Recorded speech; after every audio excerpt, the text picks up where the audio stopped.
Dzisiaj moim gościem jest pani Katarzyna Miller, dlatego że będziemy rozmawiać o jej niezwykłej książce Bez cukru, poproszę.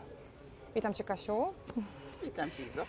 No co, nie będę Ci słodziła, no bo to bez cukru poproszę jest prawdą, no. Zawsze strasznie lubiłam... Troszkę możesz posłodzić. Mogę posłodzić? No, no zobaczyłam Cię kiedyś u koleżanki, która organizowała konferencję, mówię, taka jest moja, tak bym chciała kiedyś z nią przeprowadzić taki wywiad. I proszę bardzo, jesteś. Bez cukru poproszę. Książka absolutnie intymna, słuchaj, na tyle, że czytałam i byłam zdumiona, jak daleko odsłoniłaś siebie, swoje życie. Powiedz mi, dlaczego?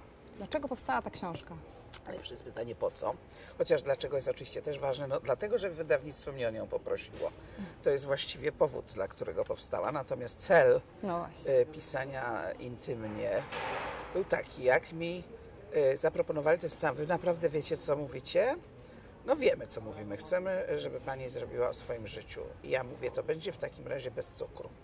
Ale to Ty mogłaś wyznaczyć te granice. Gdzie jest ten... Oczywiście, że tak. No i w trakcie rozmowy z damką, którą wybrałam ja, bo wydawnictwo pytało, czy ja mam kogoś, z kim chcę rozmawiać, czy oni mi mają znaleźć. Pomyślałam sobie, nie, tylko nie to. Nie, to tak. Tylko nie to, bo potem będę musiała na przykład powiedzieć, nie chcę z nie panią albo z energia. panem właśnie.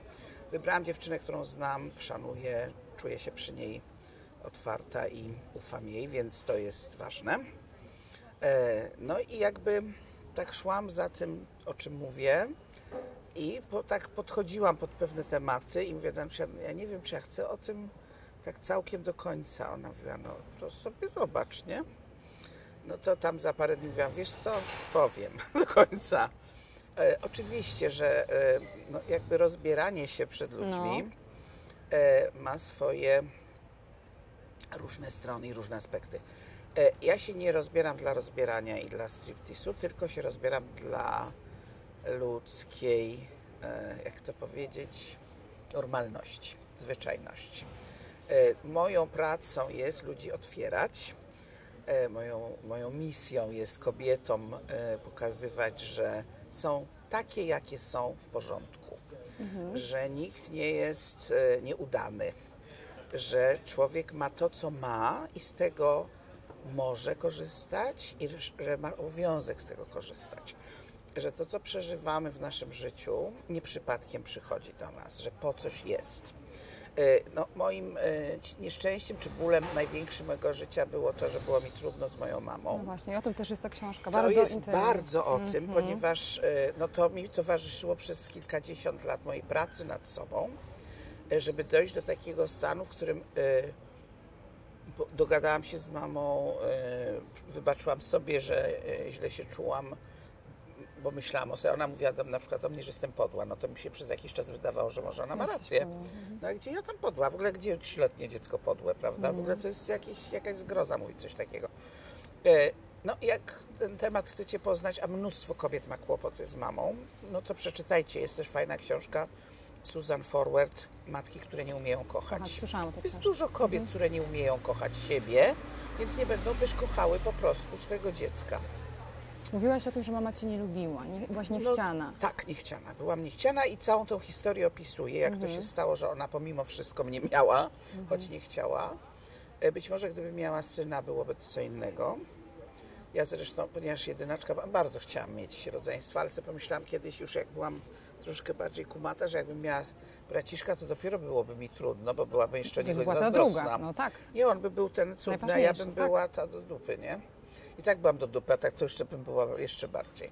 No oczywiście ja wiem, że ja nie jestem do dupy, ale to musiałam sobie dać sama. Zresztą dostałam też od taty, od mojej niani ukochanej i od bardzo dużej ilości ludzi fajnych, których spotkałam w życiu i umiałam brać. Więc chcę nauczyć ludzi, żeby brali to, co ich spotyka dobrego, po to, żeby to wykorzystać pozytywnie, a to, co ich spotyka trudnego, ciężkiego i bolesnego, żeby szanowali jako progi, które należy przekraczać. A mam takie jedno pytanie do Ciebie. Powiedz mi, jak weźmie w rękę Twoją książkę terapeuta, to co on sobie pomyśli? Po co powstała ta książka? Wiesz co, bardzo różnie. Są tak zwane różne szkoły. Nie to, że Falenicka Otwocka, ale są naprawdę różne szkoły psychoterapii. Są takie, które zakazują terapeucie istnieć jako człowiek. Jesteś lustro, odbijasz klienta i to wszystko, co możesz z siebie pokazać. Ja jestem ze szkoły egzystencjalnej, która idzie bardzo daleko w taką stronę, że leczenie to jest spotkanie dwóch osób. Ja przypadkiem jestem po tej stronie, to znaczy w tym sensie nie przypadkiem, że chciałam to robić zawsze, bo czułam ludzi, rozumiałam, chciałam też rozumieć i znać siebie, chciałam ludziom towarzyszyć i ciągle chcę. Natomiast nigdy w życiu bym się nie zgodziła na coś takiego, że ja tu, prawda, wiesz, siedzę nieruchoma, że tak powiem, tam ktoś przeżywa, a ja z nim nie jestem.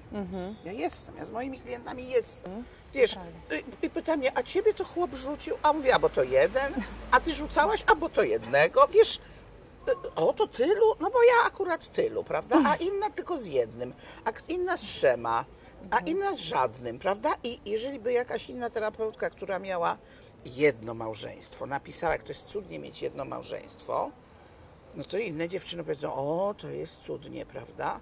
Natomiast tu powiedzą tak, no kurde, czy to fajnie jest mieć porażki?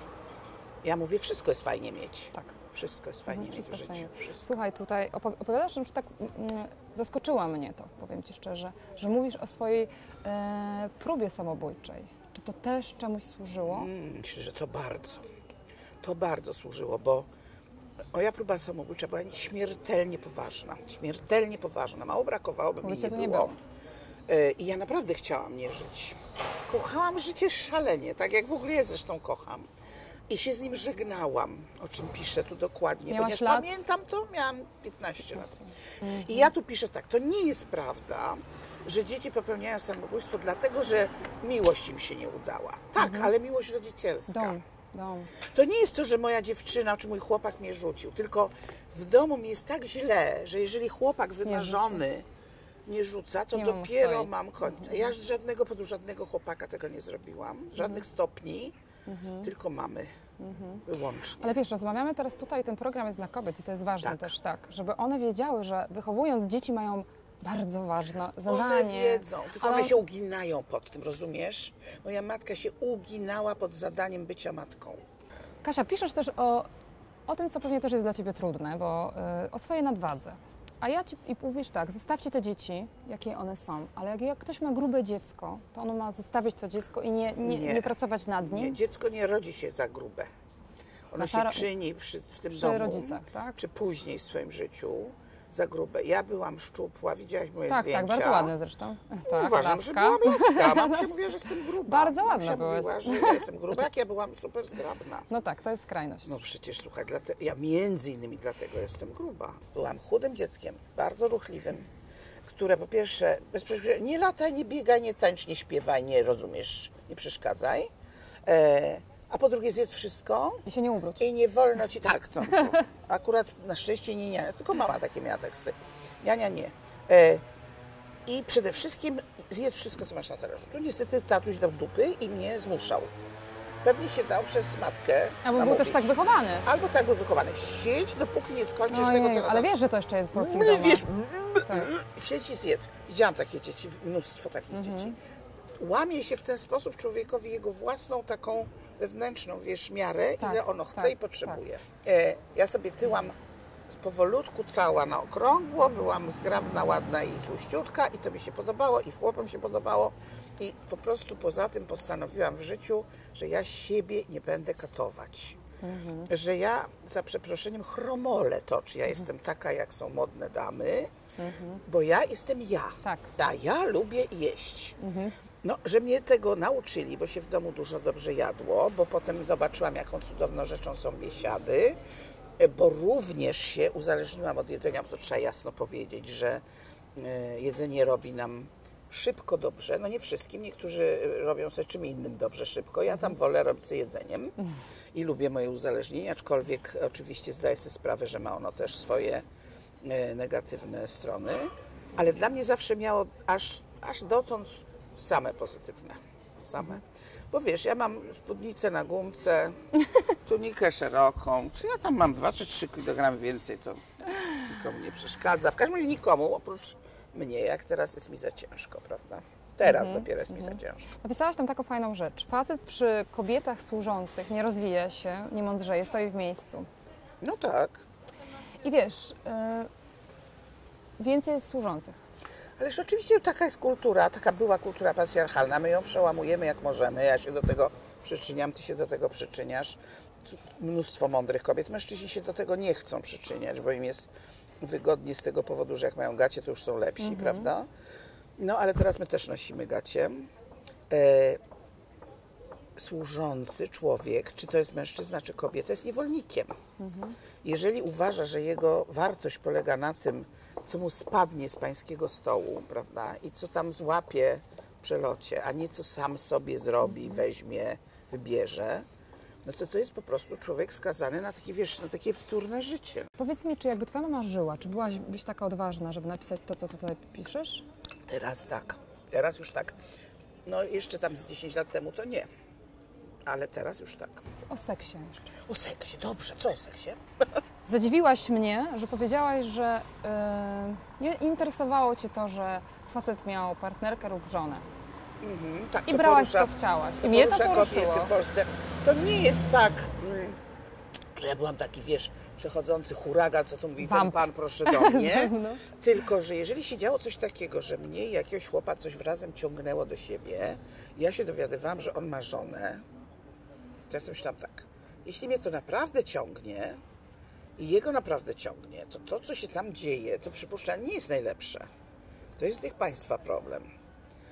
Ja chcę coś ważnego, potrzebnego mi przeżyć. Ale? Nie chcę go zabierać tej pani, nie chcę go mieć na zawsze, ponieważ to w ogóle... Ja na przykład nigdy nie chciałam mieć małżeństwa. To jest, Dzieci? no, napisałam, że w 3. roku życia stwierdziłam, że never dzieci. Never dzieci. No jestem dość niestereotypowa jak na te warunki nasze, że tak powiem. Ani nie marzyłam o ślubnej sukni, ani nie marzyłam o dzieciach, ani nie marzyłam o mężu. Marzyłam o dobrym partnerze. Ja napisałam nie przypadkiem książkę Kup kochance męża kwiaty. Bo i w swoim życiu, i w życiu moich pacjentów, moich klientów widzę, jak często romanse ratują małżeństwo. Jeżeli w jakiejś relacji, która trwa już jakiś czas, pojawia się to, że ktoś, albo kobieta, albo mężczyzna idzie na bok do kogoś innego, to znaczy, że ta para Coś tam. czegoś ze sobą nie zrobiła. Tak, coś jest do przepracowania, nie? I jeżeli oni są naprawdę sobie bliscy i coś się wyda, jak to się mówi, to ono się nie przypadkiem wydaje, to oni się wtedy zabierają do tego, żeby to Ratować. reparować, bo czują, że jednak wcale nie chcą się rozstać i dopiero zaczynają naprawdę budować na nowo swoją relację. A co ta książka ma uratować, powiedz mi? Ta książka ma uratować, po pierwsze, wartość życia dla ludzi, no dla kobiet przede wszystkim. Jak chłop chce skorzystać, very welcome, bardzo proszę. I niech też może zrozumie kobiety trochę. To prawda. Ci mężczyźni, co chcą, to czytają, prawda? Ma nie tyle ratować, ma pokazać właśnie to, co mówiliśmy przedtem, że wszystko, co się zdarza, można albo użyć do tego, żeby sobie dopieprzyć, albo użyć do tego, żeby się rozwijać.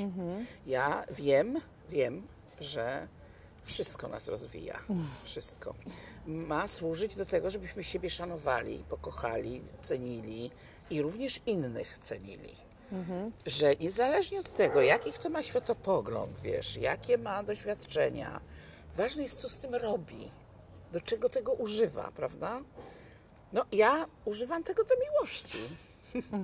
Książka, która według mnie chyba każdy coś tam znajdzie, chwilę refleksji i ja jestem pełna podziwu za Twoją odwagę, ale żeby tak napisać książkę, to trzeba być już zbudowanym, to trzeba już przejść na tą drugą stronę mocy, tą pozytywną i trzeba wierzyć głęboko, że to czemuś musi służyć. To się nie pisze tak, żeby pisać.